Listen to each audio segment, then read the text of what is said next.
여기 한국의 재래시장에서 프랑스 여성이 한국의 식재료를 보고 깜짝 놀라는데요. 프랑스에서는 법으로 금지돼 있는 식품은 한국에서 버젓이, 그것도 길거리 한복판에서 팔고 있기 때문입니다. 과연 그녀는 무엇을 보고 놀랐던 걸까요? 오늘의 사연 시작합니다. 안녕하세요. 저는 프랑스 안시에서 친환경 요리 교실을 운영하고 있는 엘렌 뒤포르입니다. 프랑스 미슐랭 3스타 레스토랑 라 메종 도르에서 수석 셰프를 지냈지만 지금은 고향으로 돌아와 작은 요리 교실을 운영하고 있네요. 제 인생의 전환점은 흐린 가을 하늘 아래 한국인 유학생 민지를 처음 만난 날이었습니다. 그날도 평소처럼 저는 학생들에게 프랑스 정통 소스의 기본을 가르치고 있었죠. 하지만 수업을 마치고 주방을 정리하는 동안 가슴 한켠에서 올라오는 허전함을 지울 수 없었습니다. 매일 같은 레시피, 같은 재료, 같은 플레이팅. 완벽하지만 영혼이 없는 요리들이 저를 점점 지치게 만들고 있었거든요. 그때 민지가 조심스럽게 다가와 작은 보자기에 쌓인 무언가를 내밀었습니다. 연한 초록빛을 띤 떡 하나. 그녀는 수줍은 미소와 함께 선생님, 한국에서 가져온 쑥떡인데 한번 드셔보세요라고 말했죠. 처음에는 단순한 호기심으로 한 조각을 입에 넣었습니다. 그런데 그 순간 제 미각은 완전히 새로운 세계를 만났어요. 입 안가득 퍼지는 은은한 풀향기, 쫄깃하면서도 부드러운 식감, 그리고 끝에 남는 달콤함까지.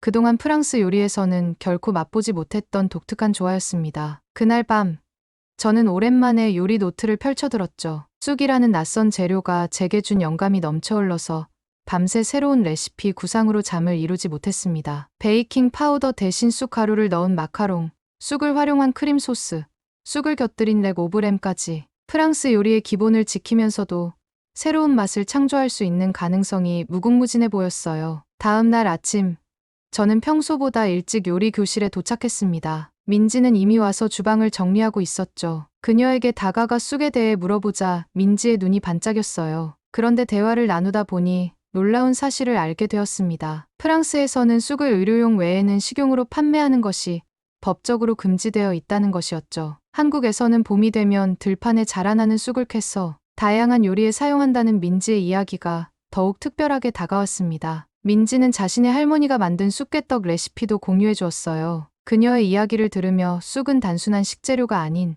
한국인의 삶과 문화가 깃든 특별한 존재라는 것을 알게 되었습니다. 법적 제한 때문에 프랑스에서는 구하기 힘든 재료였지만 그래서 더욱 저의 호기심은 커져만 갔죠. 그날 수업이 끝난 후 저는 쑥을 활용한 새로운 메뉴 연구를 본격적으로 시작했습니다. 하지만 이런 제 관심을 못마땅하게 여기는 사람들도 있었습니다. 특히 같은 학교 출신인 로맹 르클레르는 제가 쑥을 연구하기 시작했다는 소문을 듣고 일부러 제 요리 교실을 찾아왔죠. 그는 문을 열자마자 코웃음을 치며 엘렌, 들리는 소문이 사실이야? 미슐랭 출신 셰프가 잡초로 요리를 한다고 라고 비아냥거렸습니다. 저는 침착하게 민지가 가져다 준 쑥떡을 그에게 건넸죠. 하지만 로맹은 떡을 손가락으로 건드려 보더니 이게 뭐야? 곰팡이 핀빵이라도 되는 줄 아나? 프랑스에서는 식용 금지된 재료라고. 당신이 이걸 요리에 쓴다는 게 말이 돼? 라며 거칠게 내던졌습니다. 우리의 전통 요리의 순수성을 해친다는 게 그의 주장이었고 더구나 프랑스에서 식용이 금지된 재료라는 점을 들어 더욱 강하게 비판했습니다. 상황이 심각해진 건 지역 요리협회의 원래 모임에서였어요. 제가 쑥을 활용한 새로운 메뉴를 선보이려 했을 때 로맹은 자리에서 벌떡 일어나 엘렌, 당신은 우리의 전통을 모욕하고 있어요. 게다가 불법 식재료를 요리에 사용하자고.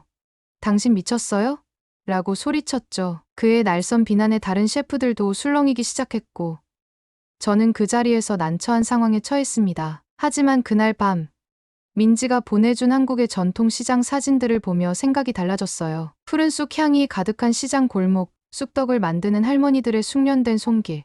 봄이면 온 가족이 쑥을 캐러 나간다는 이야기. 이건 단순한 식재료의 문제가 아니었습니다. 한 나라의 문화이자 역사였죠. 결국 저는 직접 한국을 방문하기로 결심했어요. 로맹의 비난이 오히려 저를 더 단단하게 만들었달까요? 이 특별한 식재료의 진정한 가치를 알고 싶었고 그들이 왜 이토록 쑥을 소중히 여기는지 직접 보고 싶었습니다. 한국행을 결정하고 나서 가장 먼저 마주한 건 주변의 걱정 어린 시선이었습니다. 요리 교실의 수강생들은 제가 잠시 자리를 비우는 것에 아쉬워했고 동료 셰프들은 아시아까지 가서 요리를 배우는 것이 경력에 도움이 될지 의문을 표했죠. 심지어 부모님마저 엘렌, 내가 미슐랭 레스토랑을 그만두더니 이젠 아시아까지 간다고? 하며 한숨을 쉬셨습니다. 하지만 저는 비행기 티켓을 예약했습니다. 민지가 추천해준 한국의 봄 시즌, 쑥이 가장 맛있는 4월로 날짜를 잡았죠. 로맹은 이 소식을 듣고 진짜 미친 거 아냐?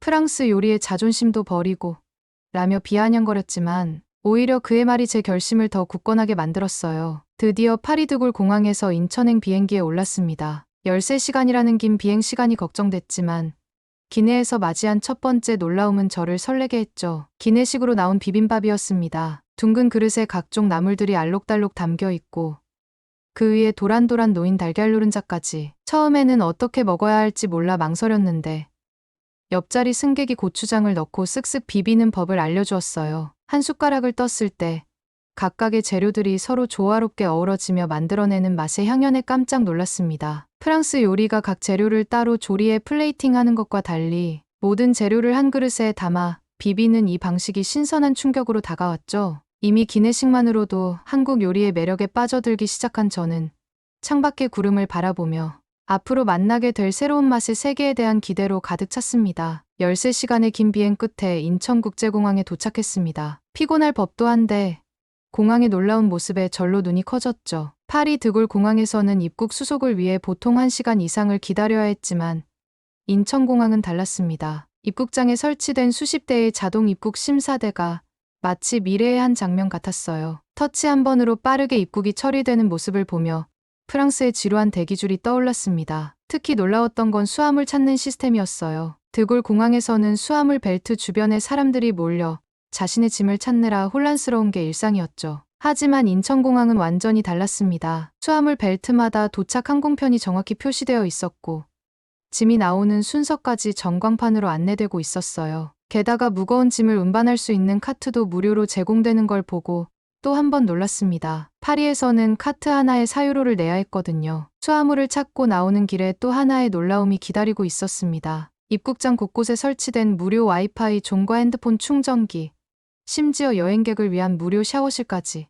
프랑스였다면 이 모든 것이 유료였을 텐데 이런 세심한 서비스가 모두 무료라니. 파리의 관광객들이 이런 모습을 보면 뭐라고 할까 상상하며 미소 짓고 있을 때였어요. 민지의 어머니께서 공항으로 마중 나와주셨어요. 첫 만남부터 따뜻하게 맞아주시며 프랑스에서 우리 민지가 많이 도움받았다면서요?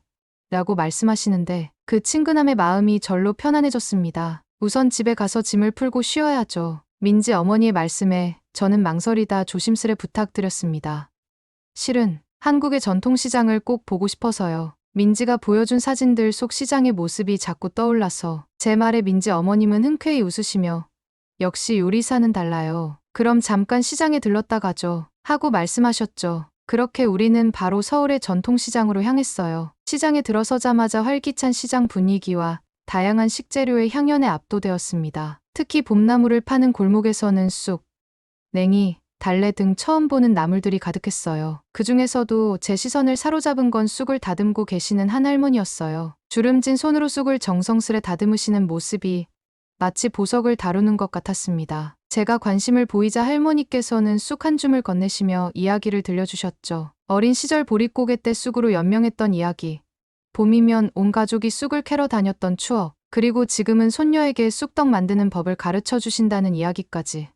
할머니의 이야기를 듣는 동안 제 눈시울이 뜨거워졌습니다. 프랑스에서는 금지된 식재료라며 무시당하던 쑥이 여기서는 한 가족의 역사이자 살아있는 문화유산이었던 거예요. 할머니께서는 제 마음을 아셨는지 외국분이 우리 쑥을 이렇게 관심있게 봐주시니 고맙네요 라며 쑥, 무침 만드는 법까지 자세히 알려주셨습니다. 그날 저는 깨달았습니다. 쑥은 단순한 식재료가 아니었어요. 그것은 한국인들의 삶에 깊이 뿌리내린 문화이자 시대의 흐름 속에서도 변함없이 이어져 온 소중한 전통이었습니다. 시장을 나서며 든 생각은 하나였어요. 이 특별한 이야기를 프랑스에도 전하고 싶다는 것을요. 시장 구경을 마치고 짐을 풀기 위해 민지네 집으로 향했습니다. 잠시 휴식을 취한 후 저녁이 되자 민지가 특별한 곳으로 저를 데려가겠다고 했어요. 선생님, 우리나라의 진짜 식문화를 보여드릴게요. 해가 저물자 거리는 또 다른 모습으로 변했습니다. 특히 놀라웠던 건 포장마차들이 줄지어 선 거리였어요. 프랑스에서는 상상도 할 수 없는 풍경이었죠. 작은 천막 안에서 요리가 이루어지고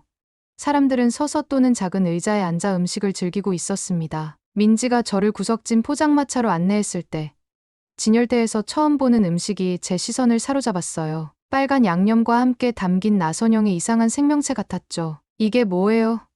제가 묻자 민지는 골뱅이요. 프랑스의 에스카르고와 비슷하지만 완전히 다른 매력이 있어요. 라고 답했습니다. 처음엔 망설여졌지만 이미 반쯤 취기가 오른 옆자리의 회사원들이 골뱅이를 맥주와 함께 맛있게 먹는 모습에 용기를 냈죠. 한 입 먹어보고 깜짝 놀랐습니다. 쫄깃한 식감과 매콤달콤한 양념이 어우러져 에스카르고와는 전혀 다른 맛이었어요. 특히 소주와 함께 먹으니 그 조화로움이 더욱 특별했습니다. 할머니는 우리가 골뱅이를 맛있게 먹는 모습을 보시더니 계속해서 다양한 안주를 내오셨어요. 떡볶이, 순대, 어묵탕까지. 그런데 계속 골뱅이로 손이 가는 걸 보며 민지와 할머니가 웃으셨죠. 프랑스의 고급 레스토랑에서는 결코 맛볼 수 없는 소박하지만 깊은 맛이 거기 있었습니다. 한국에서의 특별한 경험을 안고 프랑스로 돌아왔습니다. 제 머릿속은 이미 새로운 레시피로 가득했죠. 특히 골뱅이로 만든 프랑스식 요리를 구상하며 설레는 마음을 감출 수 없었습니다. 하지만 현실은 그리 녹록지 않았어요. 첫 번째 시도는 골뱅이를 활용한 프랑스식 타르타르였습니다. 한국의 양념을 프랑스 소스로 재해석하고 식감을 살리기 위해 특별한 커팅 방식을 시도했죠. 하지만 로맹은 시식회 자리에서 또다시 고개를 저었습니다. 엘렌, 당신 미쳤어요? 이런 식재료로 프랑스 요리를 만들다니. 그의 반응은 예상했지만 이번에는 달랐어요. 한국에서 보고 배운 것들이 제게 새로운 자신감을 주었거든요. 로맹, 당신도 한번 맛보세요. 판단은 그 후에도 늦지 않아요. 제 말에 그는 마지못해 포크를 들었습니다. 한 입을 먹고 두 입을 먹고 그리고 놀랍게도 접시를 비웠죠. 하지만 요리협회는 여전히 제 시도를 못마땅해 했어요. 프랑스 요리의 정체성을 해치는 행위라는 게 그들의 주장이었습니다. 심지어 제 요리 교실 수강생 모집에도 제동을 걸려 했죠. 그때 민지가 보내준 한국 전통시장의 사진 한 장이 떠올랐습니다. 수백 년간 이어져 온 시장 문화 속에서도 끊임없이 새로운 맛을 창조해내는 한국의 모습이요. 그래서 저는 결심했어요. 매주 금요일 저녁 제 요리 교실에서 한국의 맛을 프랑스에 담다라는 특별한 클래스를 열기로 했습니다. 첫 수업날 긴장된 마음으로 교실 문을 열었는데 고작 3명의 학생들만이 앉아 있었죠. 그중 한 명은 민지의 친구였고 다른 2명은 우연히 포스터를 보고 호기심에 찾아왔다고 했습니다. 하지만 그들이 제 첫 수업의 증인이 되어주었죠. 저는 한국에서 직접 가져온 고추장으로 만든 소스를 스테이크에 곁들여 선보였어요. 처음에는 의심스러운 표정으로 포크를 든 학생들이었지만 한 입 맛보고는 놀란 표정을 감추지 못했습니다. 이건 정말 새로워요. 매콤하면서도 깊은 맛이. 그들의 반응은 기대 이상이었죠. 입소문은 생각보다 빨리 퍼졌어요. 다음 주에는 6명, 그 다음 주에는 10명으로 수강생이 늘어났습니다. 김치로 만든 프렌치 스튜는 특히 인기가 좋았어요. 발효의 깊은 맛이 프랑스 요리의 정교함과 만나 예상치 못한 조화를 이뤘거든요. 그러던 어느 날 저녁, 수업이 끝나고 뒷정리를 하고 있을 때였어요. 로맹이 조용히 문을 열고 들어왔습니다. 그는 한동안 말없이 주방을 둘러보더니 조심스럽게 제게 다가왔어요. 카운터에 남아있던 김치 한 조각을 집어들더니 오랫동안 향을 음미했죠. 엘렌, 나 사실 지난주부터 밖에서 지켜보고 있었어. 그의 고백에 저는 깜짝 놀랐어요. 매주 창가에 서서 수업을 지켜봤다는 거였죠. 학생들이 너의 요리에 감동하는 모습을 보면서 내가 얼마나 편협했는지 깨달았어. 로맹은 잠시 말을 멈추더니 서랍에서 꺼낸 앞치마를 입었습니다. 나도 내게 한국 요리를 배우고 싶어. 그날 밤 늦게까지 우리는 김치찌개와 프랑스 스튜의 차이점에 대해 이야기를 나눴어요. 로맹의 날카로운 질문 속에는 더 이상 비난이 아닌 순수한 호기심이 담겨 있었습니다. 그의 이런 변화는 제게 특별한 의미였어요. 단순히 한 사람의 마음을 얻은 게 아니라 미식의 나라 프랑스에서 한국 음식의 가치를 인정받은 것 같았거든요. 하지만 아직 갈 길이 멀었죠. 프랑스 요리계의 보수적인 시선을 바꾸는 것은 쉽지 않았고 한국 식재료를 구하는 것도 여전히 큰 과제였습니다. 그래도 포기할 수 없었어요. 한국에서 만난 시장 상인들의 열정, 포장마차 할머니의 따뜻함, 그리고 무엇보다 새로운 맛의 가능성을 보여준 그 골뱅이의 기억이 제 도전을 멈출 수 없게 만들었으니까요. 로맹과의 대화 이후 저는 더 큰 도전을 결심했습니다. 매년 봄 파리에서 열리는 지역 요리 대회에 참가하기로 한 것이죠. 대회 주제는 전통의 새로운 해석이었는데 이보다 더 좋은 기회는 없을 것 같았습니다. 대회 준비 과정은 쉽지 않았어요. 한국의 식재료를 구하는 것부터가 큰 과제였습니다. 민지의 도움으로 파리 외곽의 작은 아시아 마켓들을 수소문했고 마침내 필요한 재료들을 모을 수 있었죠. 대회 당일 심사위원들 앞에서 저는 한국에서 배운 모든 것을 담아 요리를 시작했네요. 한국의 전통 발효 기법을 프랑스 요리에 접목시켰고 거기에 현지 제철 재료를 더했습니다. 특히 프랑스 와인 소스에 한국의 장 문화를 접목한 것은 저희 자부심이었죠. 심사위원들의 표정이 점점 변해가는 것을 볼 수 있었습니다. 처음에 의아한 표정에서 점차 관심, 어린 눈빛으로 바뀌어 갔어요. 그중 한 심사위원은 이런 맛은 처음이라며 고개를 끄덕이기도 했죠. 심사가 끝나고 주방을 정리하던 그때였습니다. 갑자기 문이 열리며 로맹이 들어왔네요. 평소의 당당한 모습이 아닌 어딘가 흔들리는 발걸음이었습니다. 그는 제 앞에 서서 한참을 망설이더니 떨리는 목소리로 말을 꺼냈어요. 20해 전 도쿄의 어느 봄날, 그의 아버지는 미슐랭 3스타 레스토랑 코우지의 초청 셰프였다고 합니다. 일본의 식재료를 프랑스 요리에 접목하는 시도였죠. 하지만 보거조리 과정에서 치명적인 실수가 있었고 손님 3명이 식중독으로 쓰러졌다고 했어요. 다행히 큰 사고로 이어지진 않았지만 그의 아버지는 하루아침에 모든 명성을 잃었습니다. 로맹의 목소리는 점점 떨려왔죠. 10살이었던 그는 늘 자랑스러워하던 아버지가 술에 취해 홀로 눈물 흘리던 모습을 잊을 수 없었다고 했습니다. 그 후로 집에서는 아시아 음식은 물론 그 어떤 아시아 식재료도 발붙이지 못했다고 해요. 그의 이야기를 듣는 동안 주방의 공기마저 무거워졌습니다. 로맹의 눈가에 맺힌 눈물은 오랫동안 그가 품어온 아픔의 크기를 말해주고 있었죠. 로맹은 아버지의 트라우마가 자신에게도 깊은 영향을 미쳤음을 고백했어요. 하지만 제 요리를 보며 그동안의 편견이 얼마나 무의미했는지 깨달았다고 합니다. 대회 결과는 2위였습니다. 하지만 저에게는 그보다 더 값진 것을 얻은 기분이었어요. 로맹과 나눈 대화는 음식이 단순한 맛의 문제가 아니라 사람과 사람을 이어주는 다리가 될 수 있다는 것을 알게 해주었거든요. 그날 이후 로맹은 제 요리 교실의 단골이 되었습니다. 그는 이제 한국 식재료를 활용한 새로운 요리법을 연구하는데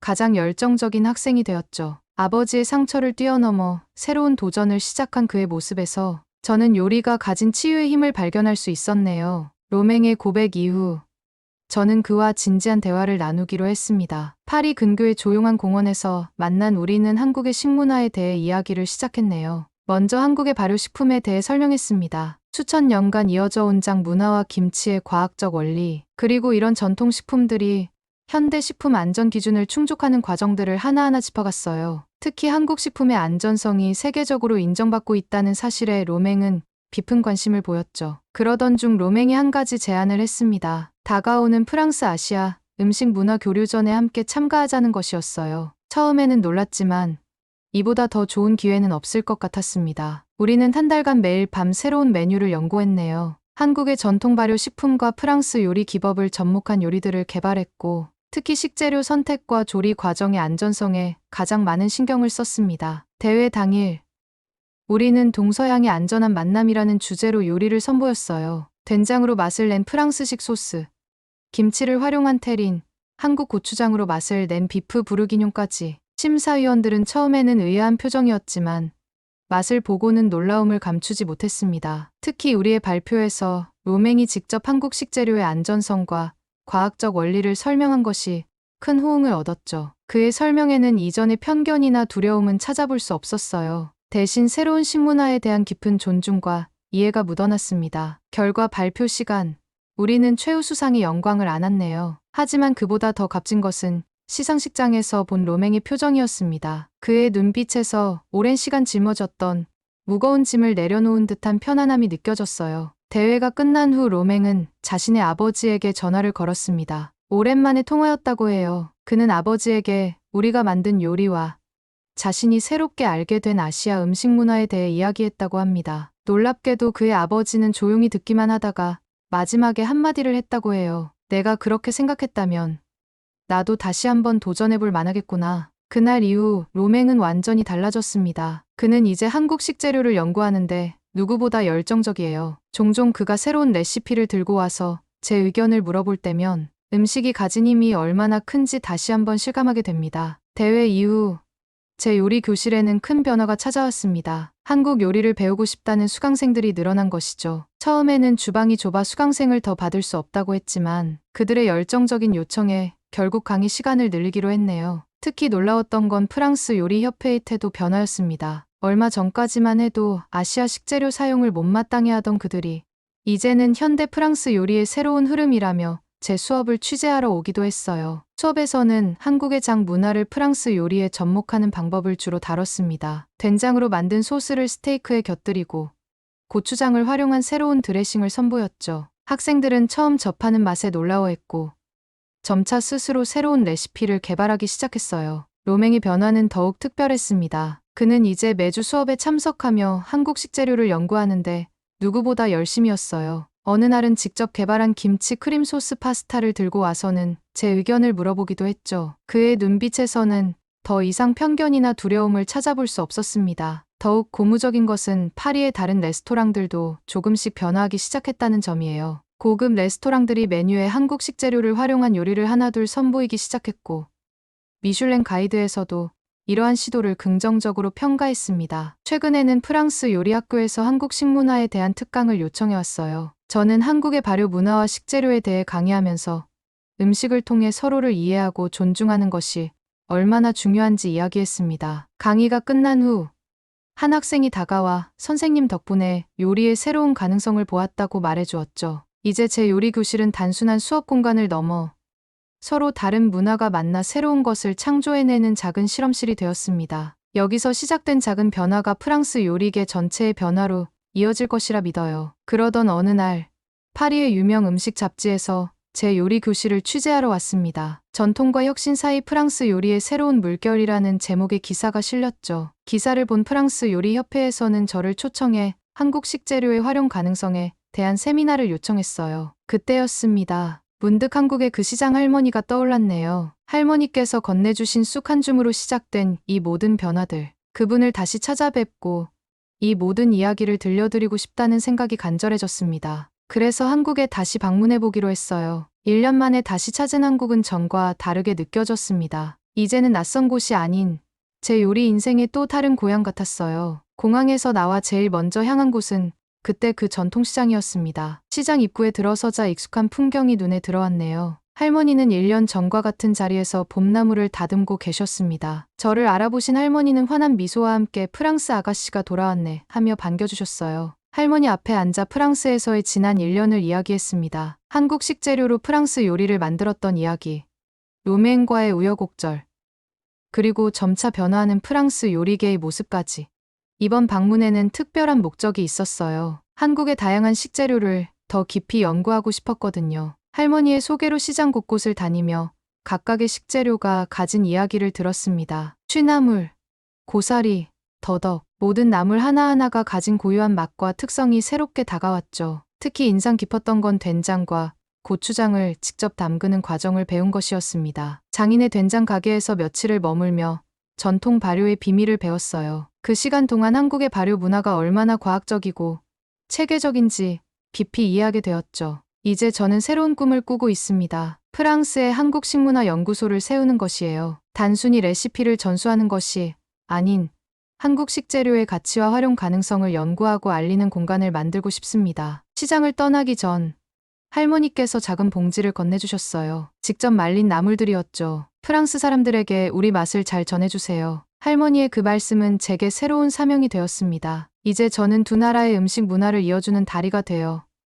새로운 맛의 세계를 만들어가려 해요. 인천공항으로 향하는 길에 제 머릿속은 이미 새로운 레시피로 가득 찼습니다. 한국의 제철 나물로 만든 프렌치 코스 요리, 장아찌를 활용한 프랑스식 전체 요리, 김치와 어우러진 프랑스 정창까지요. 처음 한국을 찾았을 때 저는 단순히 새로운 식재료를 찾아왔을 뿐이었습니다. 하지만 이제는 압니다. 한국의 음식에는 수천 년의 지혜가 담겨 있다는 것을요. 발효식품에 담긴 과학적 원리, 제철 식재료를 다루는 섬세함, 그리고 음식을 나누는 마음까지.